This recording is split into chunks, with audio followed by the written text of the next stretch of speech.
स्वाभिमानी आचार, राष्ट्रवादी विचार। नमस्कार, आपण पाहत आहात पुणे लाईव्ह न्यूज। पाहुयात आज दिवसभरातील ठळक घडामोडी। भावाच्या खुनाचे सोशल मीडियावर स्टेटस ठेवल्याच्या रागातून तरुणाने त्याच्या साथीदारांसोबत मिळून एका 18 वर्षीय मुलाचे अपहरण करून खून केला। तसेच मृतदेहाची विल्हेवाटही लावली। तरुणाचा खून लपवण्यासाठी त्याची दृश्यम स्टाईलने पुरावे नष्ट करण्याचा प्रयत्न केला।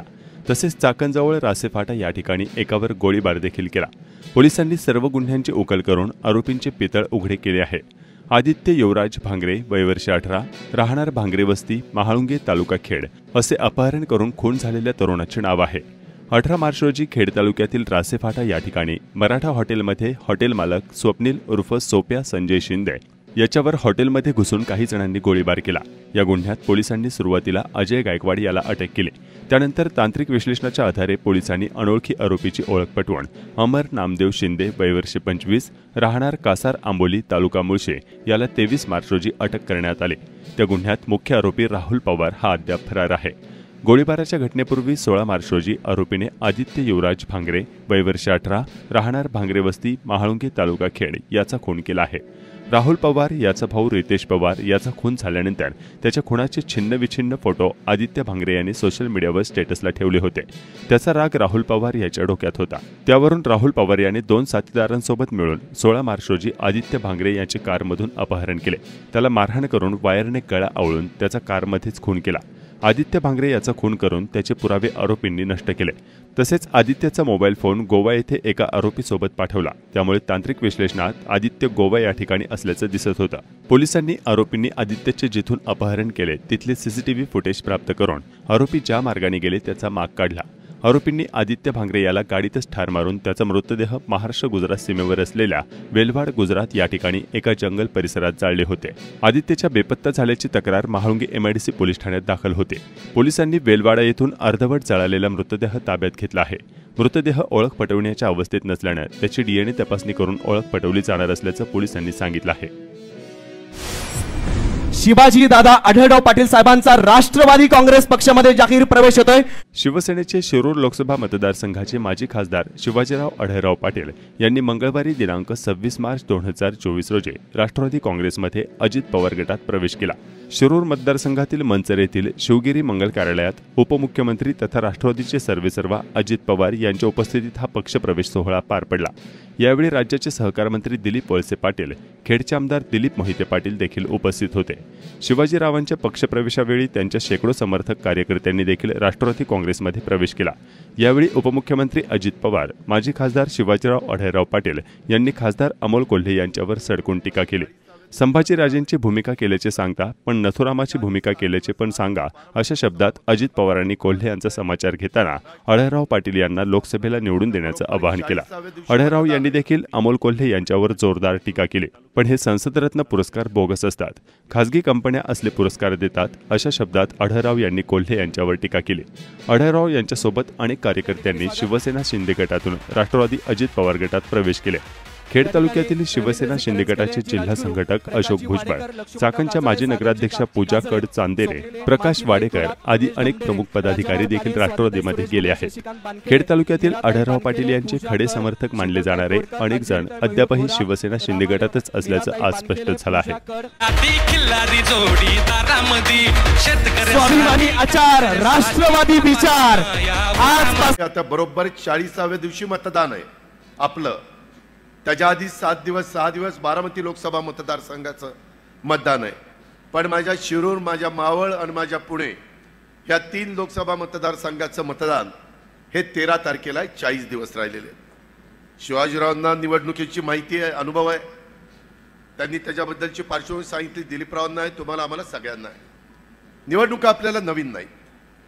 पाठीमागच्या काळामध्ये मला आठवतंय राष्ट्रवादी काँग्रेस पक्षाची स्थापना झाली त्यावेळेस वळसे पाटील आणि आम्ही दोघांनी मिळून ह्या तालुक्यामध्ये काही प्रकल्प चालू केले। त्यामध्ये भीमाशंकर सहकारी साखर कारखाना असेल। तिथून खऱ्या अर्थानं माझी राजकीय पुण्यातलं ट्रॅफिक त्यामुळे थोडा उशीर झाला। इकडे लोक वेगवेगळ्या प्रकारचा कायच मांडायला लागले, सारखे पत्रकारांचे फोन यायला लागले, नक्की येणार आहे का? मी म्हटलं येणार आहे। एकदा दादांना शब्द दिला की त्या शब्दाप्रमाणे वागणारा मी कार्यकर्ता आहे। आणि हे मी जाहीरपणानं सांगितलेलं आपल्या सगळ्यांना माहिती आहे की 2 मेला मुंबईमध्ये पवारसाहेबांच्या राजीनाम्याच्या संदर्भातली चर्चा सुरू झाली, घोषणा झाली आणि 3 मेला हे सगळे पत्रकार माझ्याकडे आले होते. त्यावेळेला महाराष्ट्रातला पहिला मी आमदार होतो आणि त्यावेळेला जाहीरपणानं सांगितलं की पवारसाहेबांनंतर या पक्षाची धुरा फक्त आणि फक्त अजितदादा पवार सांभाळू शकतात हे सांगणारा महाराष्ट्रातला मी एकमेव नेता होतो. आढळरावदादांशी गेला माझा 20 वर्षाचा संघर्ष आहे. आता आम्हाला माहिती आहे की मी शिवसेनेत होतो त्यामुळे माझा स्वभाव तसा होता आणि ते शिवसेनेत आल्यामुळं त्यांचा स्वभाव तसा झाला आणि 2 सारख्या स्वभावाची माणसं एकत्र येणं फार अवघड होतं. अर्थात हे शिवसेनेत गेल्यानंतर माणसाचा स्वभाव आपोआप तसा होतो. हे काय आढळरावांना मी काही दोष देत नाही, कारण संगतीचा गुण होतो. सगळी तापटच माणसं शेजारी असली की माणूस आपोआप त्या पद्धतीने म्हणतो आणि मग आमच्यातला तो राजकीय संघर्ष सुरू झाला. पण त्याने जास्त संघर्ष माझ्या तालुक्यात का केला याचं प्रश्नाचं उत्तर अजून मला मिळालं नाही. आपल्या तालुक्यातल्या कुठल्याच कामाला त्यांनी विरोध केला नाही. उलट त्यांनी मला एक दिवस सांगितलं की तालुक्याच्या विकास कामामध्ये आम्ही आणि वळसे पाटील एकत्र असतो, आम्ही कधीच विरोध करत नाही.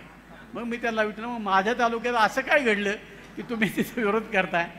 आणि म्हणून आमच्या दोघांतले जे राजकीय मतभेद होते त्याच स्वरूपाचे होते आणि आज ते मिटवण्याचं काम अजितदादांच्या साक्षीने या निमित्तानं होतोय. अर्थात आता खरं म्हणजे दादा मी गेली 25 वर्ष दादांच्या बरोबर काम करतोय. 25 वर्ष.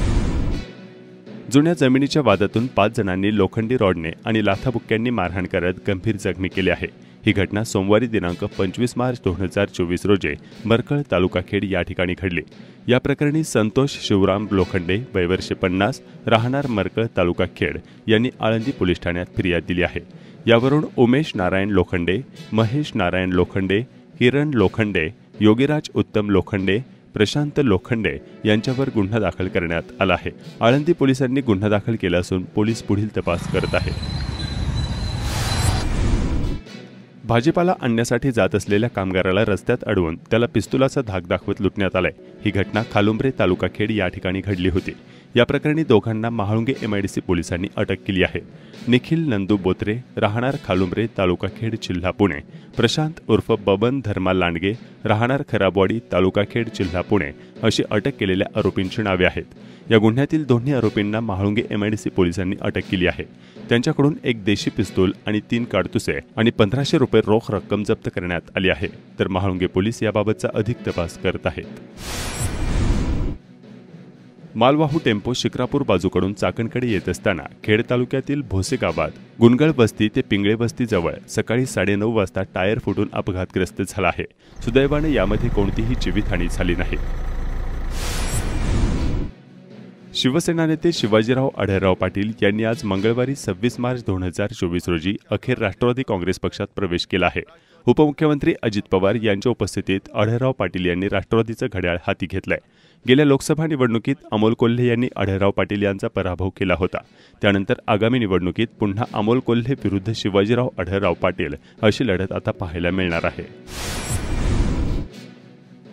चाकण नगरपरिषद हद्दीत गोल्डन चौक ते दत्त मंदिर साळुंकेआळी अपूर्ण जलवाहिनीचे काम आणि सांडपाणी गटर कामामुळे या भागात पाणी पुरवठा पूर्णपणे विस्कळीत झाला आहे. स्थानिक नागरिकांनी याबाबतच्या तक्रारी केल्या आहेत. राजगुरुनगर नगरपरिषदेने करवाढबाबत नोटीस दिल्याने नागरिक संतप्त झाले आहेत. सरकार एकीकडे करोडोच्या घोषणा करत आहे, जेवणाच्या प्रत्येक घासाला ते स्मशानभूमीपर्यंत GST कर लावला जात आहे. मग आता क वर्ग नगरपरिषदेत सुद्धा करोडो रुपये कर बांधकाम मिळकत यांच्यावर आकारून त्यात रोजगार आणि शिक्षण उपकर लावला जात असल्यानं अव्वाच्या सव्वा कर लादले गेले आहेत.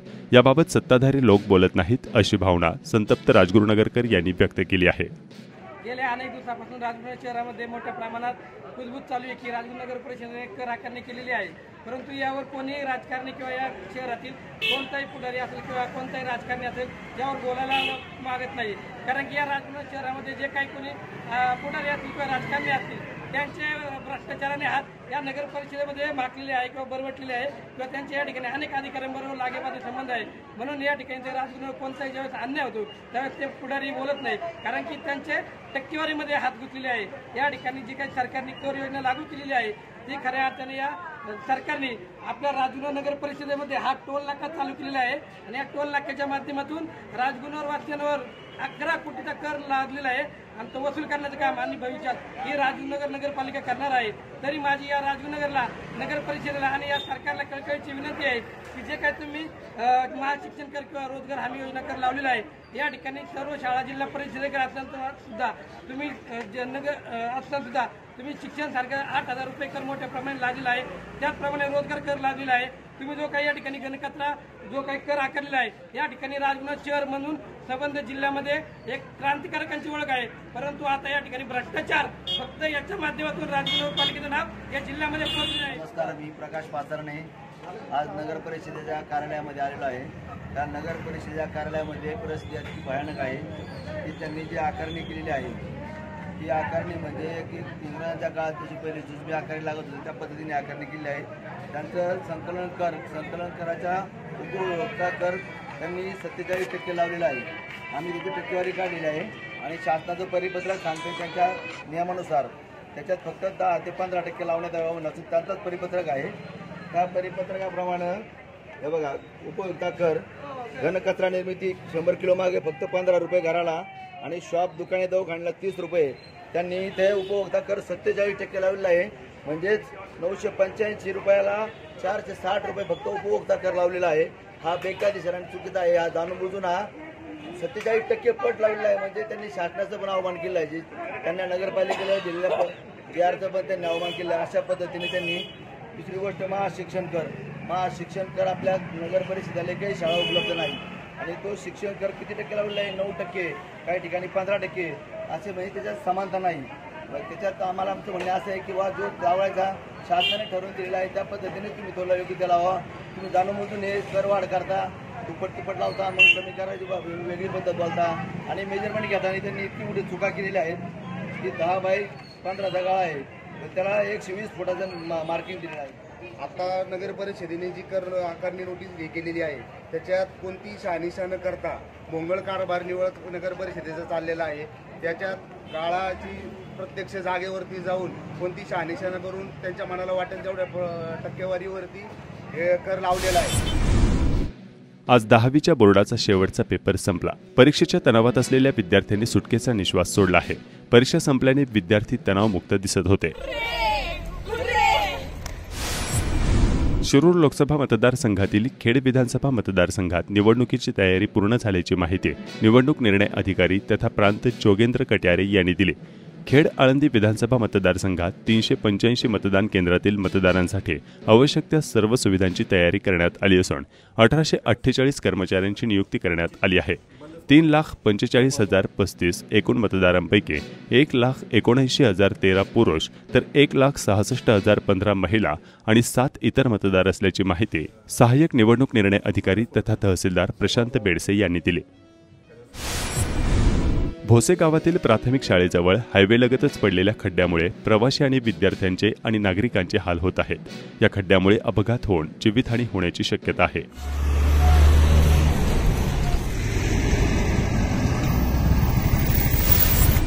मागील अनेक वर्ष प्रलंबित असलेल्या वडगाव घेणन ते भोसे या रस्त्याच्या दुरुस्तीचे काम सुरू झाले आहे। परिसरातील शेतकरी व नागरिकांनी या रस्त्याचे काम सुरू झाल्याने समाधान व्यक्त केले आहे।